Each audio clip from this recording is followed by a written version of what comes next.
Não se preocupe com o que há no restante desta lição, até ter respondido esta pergunta, e ter respondido como ela deve ser respondida. Você está lutando, tímida ou avidamente, para conquistar um lugar no mundo. Talvez esteja exercendo esforço suficiente para gerar sucesso da mais alta ordem, caso esse esforço seja conjugado com a lei dos retornos crescentes e por ela sustentado.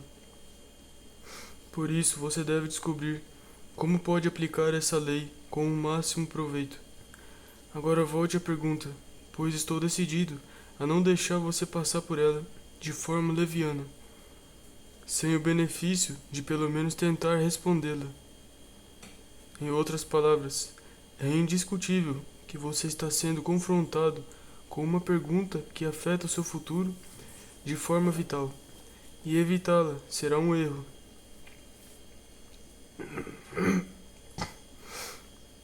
Você pode deixar esta lição de lado após a leitura. E é seu privilégio fazer isso sem tentar aproveitá-la. Mas se o fizer, nunca mais será capaz de olhar para si mesmo em um espelho sem ser assombrado pela sensação de que enganou a si mesmo deliberadamente. Talvez isso seja falar a verdade de forma pouco diplomática.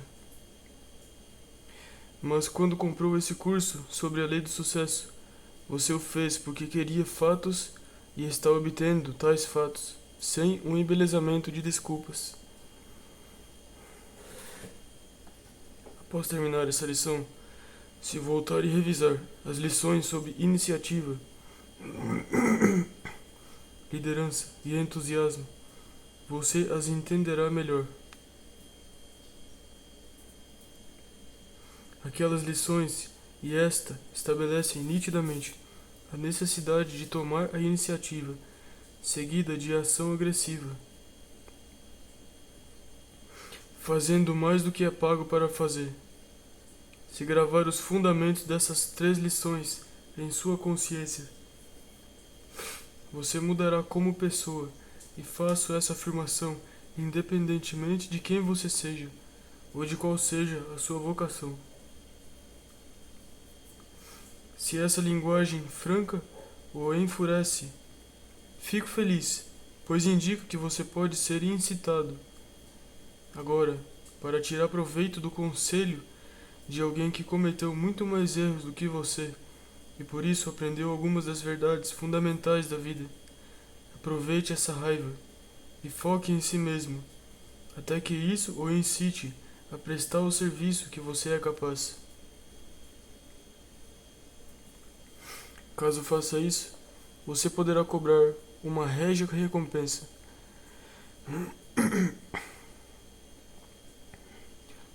Vamos agora voltar nossa atenção para uma parte importante do hábito de prestar mais e melhor serviço do que somos pagos para fazer, ou seja, o fato de que podemos desenvolver esse hábito sem pedir permissão.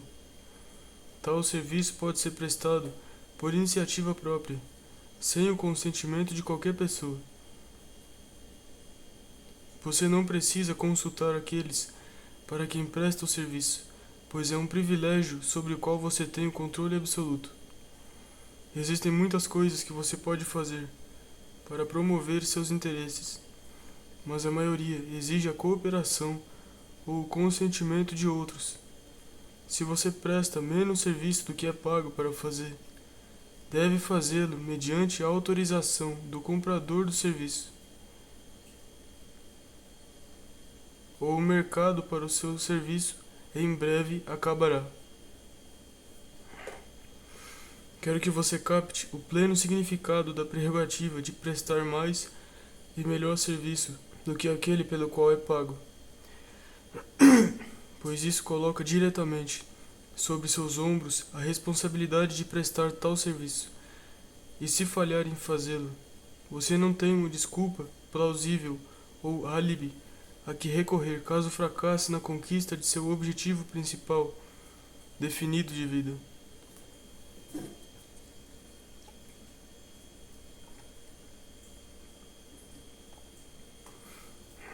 Uma das verdades mais essenciais e mais difíceis que tive que aprender é que cada pessoa deve ser seu próprio mestre de tarefas difíceis. Somos grandes construtores de álibis e criadores de desculpas para respaldar nossos defeitos. Não estamos procurando fatos e verdades como eles são, mas como desejamos que fossem. Preferimos palavras melosas de bajulação à verdade fria e imparcial. E aí reside o ponto mais fraco do bicho-homem. Além disso, estamos em pé de guerra com aqueles que ousam desvendar a verdade em nosso próprio benefício. Um dos choques mais fortes que levei no início de minha carreira pública foi entender que os homens ainda são crucificados pelo crime de falar a verdade. Lembro de uma experiência que tive há uns 10 anos com um homem que havia escrito um livro, fazendo propaganda de sua escola de administração. Ele enviou o livro e me pagou para revisar e dar minha opinião sincera. Revisei o livro com cuidado meticuloso. Depois cumpri minha obrigação de mostrar onde eu acreditava que o livro era fraco. Ali aprendi uma grande lição, pois o homem ficou tão furioso que nunca me perdoou por lhe fazer olhar seu livro através dos meus olhos. Quando me pediu para falar francamente quais críticas eu tinha a fazer sobre o livro, o que ele realmente queria que eu lhe dissesse, o que via no livro que merecesse elogio. Assim é a natureza humana. Procuramos mais a bajulação do que a verdade. Eu sei porque sou humano. Tudo isso é a preparação para o golpe mais desagradável de todos, que tenho o dever de infligir a você, ou seja, sugerir que você não se deu tão bem quanto poderia, porque não aplicou uma dose suficiente da verdade. Estabelecida na lição 8, sobre autocontrole, para atribuir a si mesmo seus erros e defeitos. Fazer isso requer autocontrole, e muito. Se você pagasse $100 a alguém que tivesse a capacidade e a coragem de despí-lo de sua vaidade, orgulho e amor por bajulação, para que você visse a sua parte mais fraca, o preço seria bastante razoável. Passamos pela vida tropeçando, caindo e lutando de joelhos, lutando e caindo um pouco mais, fazendo-nos de imbecis e finalmente sucumbindo em derrota, em grande parte porque negligenciamos ou nos recusamos terminantemente a aprender a verdade sobre nós. Desde que descobri algumas de minhas fraquezas durante o trabalho de ajudar os outros a descobrirem as deles, corro de vergonha quando faço uma retrospectiva de vida e penso no quanto devo ter parecido ridículo aos olhos daqueles que conseguiam me ver como eu não me via.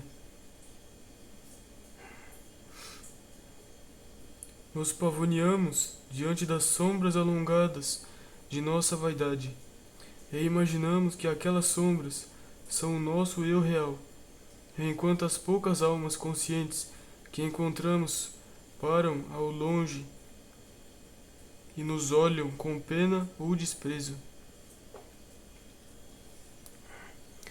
Espere um minuto, ainda não acabei com você. Você me pagou para mergulhar nas profundezas do seu eu real e fazer um inventário do que existe lá, e farei o trabalho mais correto que puder. Não só você tem enganado a si mesmo, quanto a verdadeira causa de seus fracassos passados, como tentou pendurar tais causas na porta de outrem. Quando as coisas não saíram do seu agrado, em vez de aceitar a plena responsabilidade pela causa, você disse: "Oh, dane-se esse trabalho. Não gosto do jeito que estão me tratando, então vou largar." Não negue. Agora deixe-me sussurrar um segredinho em seu ouvido. Um segredo que tive que adquirir em decorrência de tristezas, mágoas e punição desnecessárias do pior tipo. Em vez de largar o trabalho porque havia obstáculos a dominar e dificuldades a superar, você deveria ter encarado os fatos e teria então sabido que a vida em si é apenas uma longa sequência de domínio de dificuldades e obstáculos.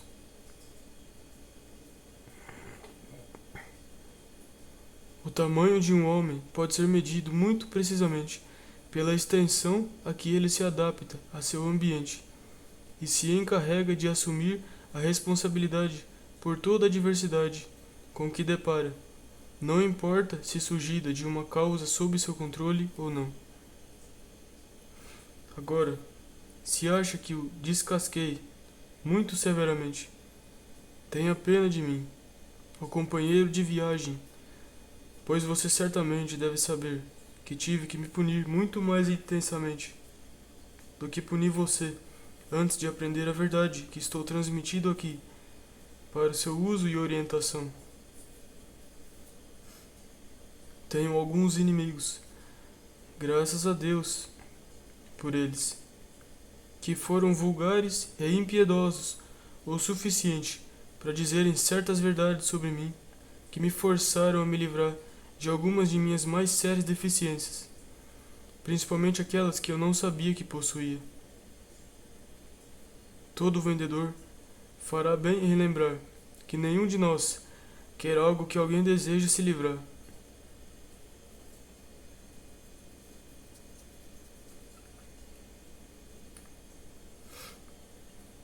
Lucrei com a crítica desses inimigos sem ter que pagar pelo preço deles em dólares, embora tenha pago de outras maneiras. Contudo, não faz muitos anos que vislumbrei alguns de meus defeitos mais gritantes, trazidos à minha atenção enquanto estudava o ensaio de Emerson sobre compensação, particularmente o seguinte trecho: nossa força provém de nossa fraqueza.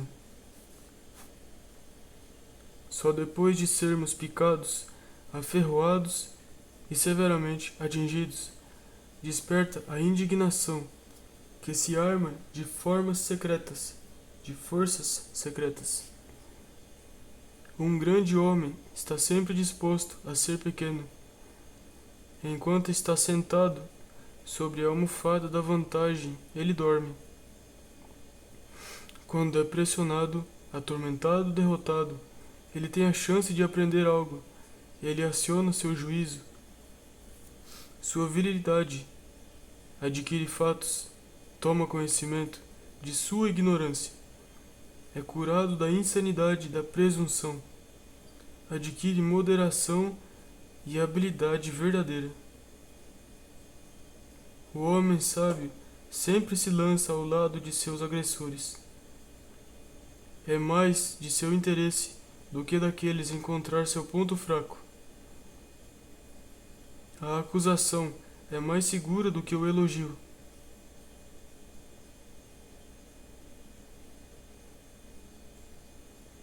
Odeio ser defendido em um jornal.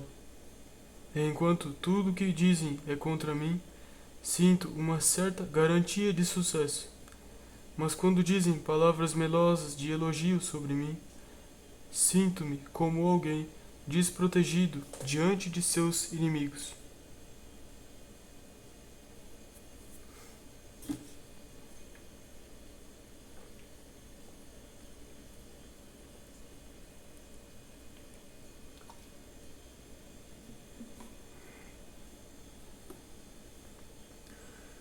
Estude a filosofia do imortal Emerson, pois pode servir de força modificadora que irá temperar seu metal e prepará-lo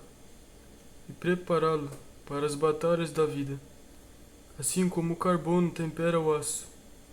Se você é muito jovem, precisa ainda mais estudar isso, pois frequentemente são necessárias as duras realidades de muitos anos de experiência para a pessoa preparar-se para assimilar e aplicar essa filosofia.